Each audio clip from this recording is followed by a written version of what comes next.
Peringatan, jangan lupa subscribe. Oke, bosku, lanjut. Assalamualaikum warahmatullahi wabarakatuh. Nama saya Zulkifli. Saya di sini akan membahas atau mempresentasikan mengenai pembaruan hukum Islam dan tujuannya.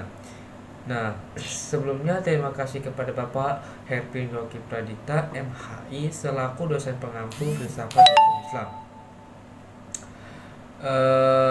Baik, langsung saja ke materi yang dimana pembaruan hukum Islam dan tujuannya. Jadi sebelum meranah ke itu, kita lebih tahu dulu pengertian daripada pembaruan hukum Islam. Nah, di sini pembaruan hukum Islam terdiri dari dua kata, yaitu pembaruan yang berarti modernisasi atau suatu upaya yang dilakukan untuk mengadakan atau menciptakan suatu yang baru, suatu yang baru. Nah, nah, jadi hukum Islam ini yakni kumpulan atau koleksi daya upaya para fuqaha dalam bentuk hasil pemikiran untuk menerapkan syariat berdasarkan kebutuhan masyarakat. Nah, jadi dalam hal ini hukum Islam sama dengan fikih, bukan syariat. Nah, pembaruan hukum Islam ini juga bisa berarti gerakan ijtihad untuk menetapkan ketentuan hukum yang mampu menjawab permasalahan dan perkembangan baru yang ditimbulkan oleh kemajuan ilmu pengetahuan teknologi modern. Nah, baik menetapkan hukum maupun terhadap masalah baru untuk mengganti ketentuan hukum ini, hukum lama maksudnya, yang tidak sesuai lagi dengan keadaan dan kemaslahatan manusia pada masa sekarang. Nah, yang dimaksud dengan ketentuan hukum di sini adalah ketentuan hukum Islam yang berkategori fikih yang dimana merupakan hasil ijtihad para ulama, bukan ketentuan hukum Islam kategori syariat. Begitu. Selanjutnya pengertian daripada ijtihad. Nah, dapat kita ketahui bahwa ijtihad ini ialah salah satu wacana dalam pembaruan. Sedangkan secara terminologinya, ijtihad adalah mengherahkan seluruh kemampuan, menyerahkan mungkin seluruh kemampuan dan usaha dalam mencari hukum syariat.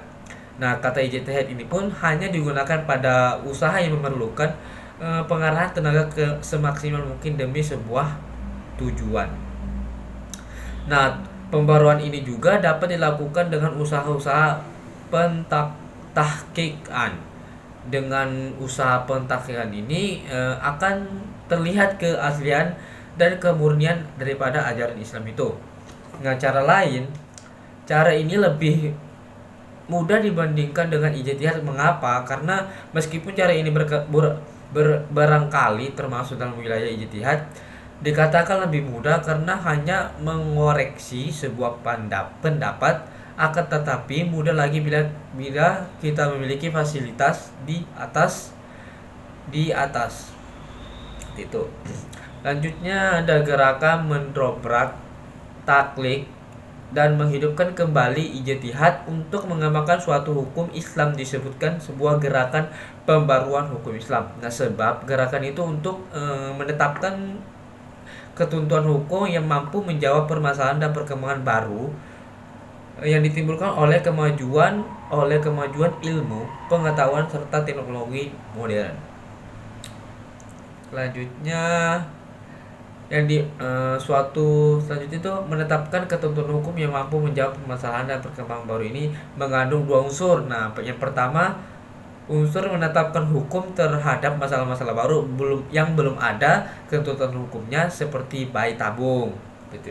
Kedua, menetapkan atau mencari ketentuan hukum baru bagi sesuatu yang sudah ada ketentuan hukumnya, akan tetapi tidak sesuai lagi dengan keadaan dan kemaslahatan manusia masa sekarang. Contohnya itu ijtihad ulama sekarang ini telah memperolehkan perempuan menjadi pemimpin atau kepala negara. Padahal kan ijtihad ulama terdahulu menetapkan bahwa perempuan tidak boleh menjadi pemimpin dan ataupun mungkin kepala negara.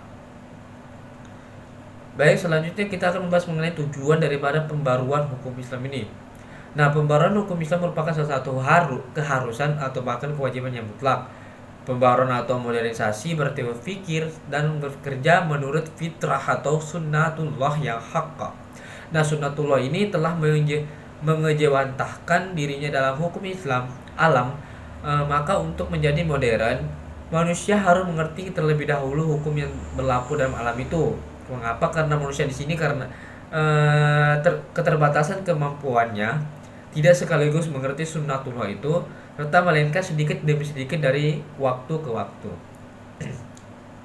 Maksudnya sejak awal hukum Islam sebenarnya tidak memiliki tujuan lain kecuali kemaslahatan atau keadilan manusia. Ungkapan bahwa hukum Islam dicanangkan demi kebahagiaan manusia lahir batin dan duniawi ukrawi. Nah, sepenuhnya mencerminkan kemaslahatan manusia seperti itu. Jadi penjelasan tadi mengenai tujuan pembaruan hukum Islam yang mana memang tujuan ini agar manusia, karena manusia itu memiliki keterbatasan kemampuan gitu.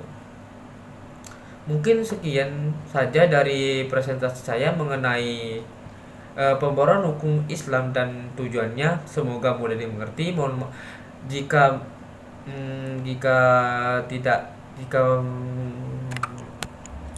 jika ada yang masih kurang dipahami, mohon maaf sebelumnya. Wassalamualaikum warahmatullahi wabarakatuh.